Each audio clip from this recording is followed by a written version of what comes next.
Day number 6. Good night. Can you believe this? You're almost a week into it. Almost a week into it. Again, I want to hear what is your hype music and what is your focus music. Let us hear it. Share it, comment, push it out, because I'm sure somebody else in here is going to know and feel the same way that you feel. So now let's get into this topic today. Number 6, set benchmarks. We talked a lot about yesterday. I shared my experience about setting benchmarks. So now it's up to you. We're going to help set benchmarks. And why do we not set goals? That's a great question. Go back to, well, actually, we'll talk about it again. Setting a goal is a start and a finish, right? This goal will lead to this outcome. Once this outcome is attained, what do we do next? What is the next step? What is the next process? See, your body and your brain are now starting to align with each other. The dopamine has started to kick in. And when you're focusing for 30 minutes on identifying the certain habits, the traces, the forms, certain things that you want to do to accomplish, as your mind starts to move towards the future, and it's now pulling in your future self to where your current self is, your future self is begging you to keep moving. What happens, you start to feel this energetic movement. You start to feel, oh my gosh, I'm getting excited every day at this time that I've set aside to go for 30 minutes just to accomplish and focus. So as you are looking at setting benchmarks and not goals, we're not finished yet. I've been doing personal development for decades. Well, by the time whenever somebody sees this, it could be a decade or decades. But I'm always setting benchmarks. And here's why. I don't want to arrive to a goal and be like, great, now what? Like, what is my next thing? What is my next motion? What is my next accomplishment? I don't want to ever get to a space where I just feel content. I'm like, oh man, that was good work. We did it. We crushed it. Now what? So now we're going to flip the mindset and work on benchmarks. So it's just a play on words, right? When I was building this company with these part-time college students, 98% of them had never set a goal and had no clue how to really set goals. They didn't. So I wanted to train them on how to set benchmarks and not goals. Because they all wanted to be, I want to be at this goal. This is what I want. Here's my, financial goal, my personal goal, my relationship goals. And these guys were like dating, So you had to switch it up a little bit different, right? I mean, imagine trying to set goals for dating. I mean, that's what these guys did. They're setting goals for dating. Now they weren't all just guys. There were guys and girls too. And so we're like, all right, let's work on some benchmarks. Well, we focus on benchmarks. And it was, what do you want to go on a date? So tell me about your date. Yeah. So, we'll go on a date. Where are you going to go? Probably, somewhere easy, like, Taco Bell or Chick-fil-A. I get it. You're a broke college student. Totally understand. But think of a date. Think of somewhere you would like to take them. That would just be like, man, this is fun. Like a fun date. Exclude going to a movie or exclude going out to eat. What would be fun? Man, they would sit and think, gosh, rock climbing. Man, I had a lot of people who loved rock climbing, paddleboarding, and skiing, snowboarding. That would be fun. Going to look at the stars, all right? Taking a road trip here in Utah, right? Zion's National Park. People love to go down to Zion's National Park. They love to go to Dooning. Perfect. What is the cost of doing all of this?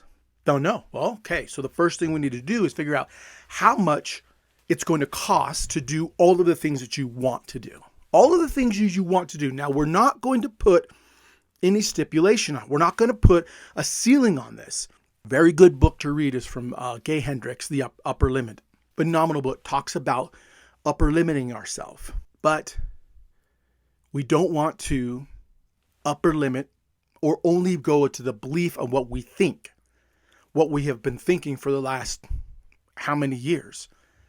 I said, okay, rock climbing, we probably want to get some new gear. Perfect. How much that gear costs? Yeah. But no. I'm talking about, doesn't have to be the greatest and we don't want the cheapest. Find that middle. What is that middle gear cost? Don't know. That's the research. Okay, perfect. When do you want to go?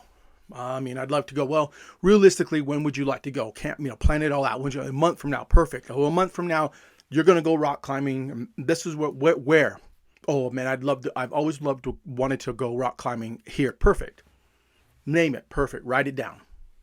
So at least we have an objection. Now we need the time. Where are we going to stay? What is the cost for all the food? What's the cost for all the travel? What is the cost when you're done climbing? What are you going to do for fun after that? Memorabilia. So I had them list out all the things that they wanted to do. That became the benchmark, not the goal. The result, right? The goal is then for to climb the mountain, to have fun. Each benchmark along the way was, okay, first let's pay for the trip. Boom, here's the trip. Then it was, let's pay for the gear. Then it was the gear. You think, I got to pay for the gear first and then the trip. No. No, we're going to pay for the trip first. Gas, food, memorabilia, spending money, all of that. We're going to pay for that first. Number one, that's what we're paying for. Because once you put skin in the game, once you have that money and you put it in there, now you'll do everything you can to not look foolish.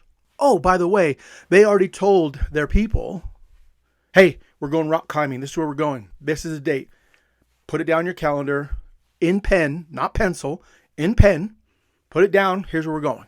Perfect. Now you're like, crap, I don't want to feel stupid. I don't want to be embarrassed. So now what do I have to do? What are the actionable items?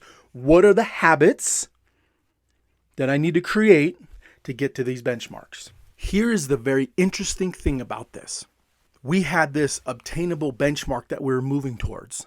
What happened was the spending money without fail was always 30% more than what they had allotted for. It was crazy. After all of it, buying the gear, getting what they needed, the spending money was 30% more. Why? Because the focus wasn't on buying the gear. It wasn't focused on the gas. It wasn't focused on anything but I had already paid. I've already committed. What do I need to do to get to that end point? What do I need to do every single day to hit those benchmarks? So the benchmarks are your daily habits that you are creating to get you to that end result. Here's something.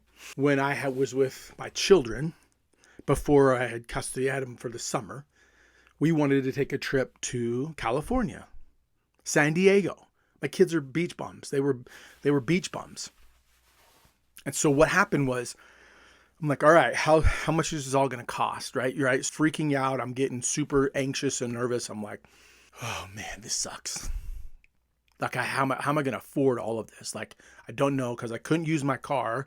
I needed to rent a car, and then I needed to stay at a hotel, and then we were going to the beach, what we're going to do. But I said, you know what? Let's just figure this out. Plan the trip. Here's how much it's going to cost. Perfect. How am I going to get there? What are the things that I need to do to get to that space? So I hit benchmarks.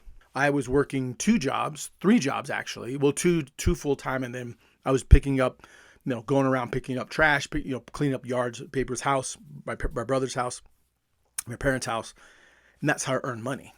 As I progressed towards knowing that in 4 months, we were going to be going to California, and I already told my kids this is where we're going. We were going to go to SeaWorld. This is the time Man of Steel came out. My kids the Brown kids will always talk about this. They will always say, I remember watching Man of Steel in the biggest movie theater ever. So I did everything I could for 3 months, hit little milestones, hit little benchmarks, focused on I've already committed. I don't want to feel let down. And there were plenty of times, trust me, there were plenty of times during this process I wanted to quit and wanted to tell my kids, hey, it's just not going to work out. I'm sorry. Thinking of all the excuses that I could. And I said, no, I cannot do this anymore. I cannot let them down. So the benchmarks I hit, it was hard. It was super hard. Doubt and fear crept in. This feeling of the imposter syndrome, upper limiting everything I could think of, kept telling me no.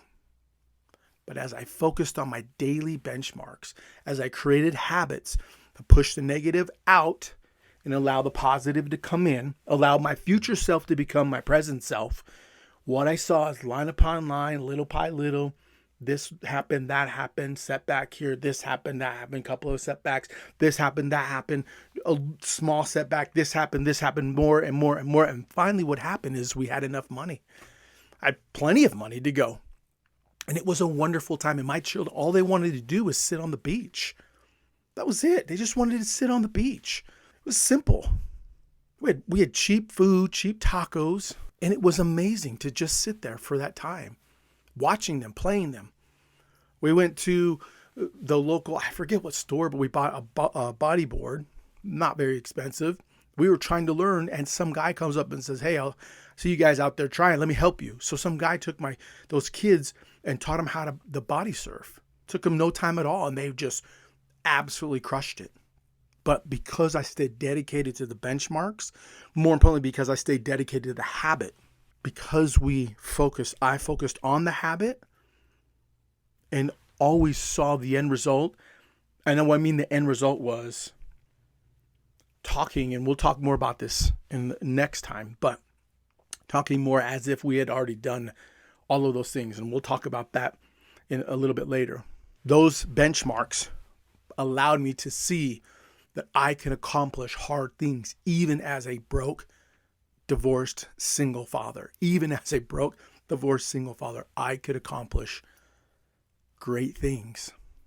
And that's what we're doing. We're going to set benchmarks. What is the benchmark? Once you establish the benchmark, what is the habit that needs to happen to get you to that benchmark? The number one thing that I want you to understand is there are no negotiation. This is non-negotiable. You cannot negotiate with yourself. When you set it, that's why it's in pen. When you write it, that's why it's in pen. It's non-negotiable. Look, if you didn't get paid by your employee, they missed a paycheck, you would raise hell. You would raise hell. If somebody broke a promise to you, you would raise hell. So why don't we treat ourselves the same way when we break promises to ourselves? Why do you break promises to yourself and not hold yourself accountable? I can speak from experience knowing it absolutely sucks. So once you set these benchmarks, you are going to identify your battle buddy. Your battle buddy is the person that will hold you accountable. It cannot be family. Cannot be family, because family will always justify you not doing it.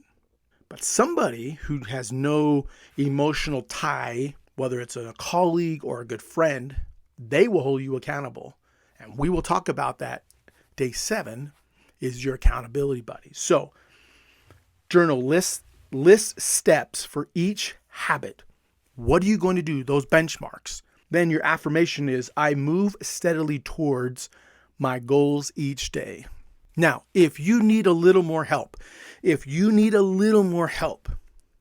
trying to understand this better, okay, you can DM me or email me with questions or whatever it may be. You can always email me your questions, and we will be able to narrow in on how this can work for you.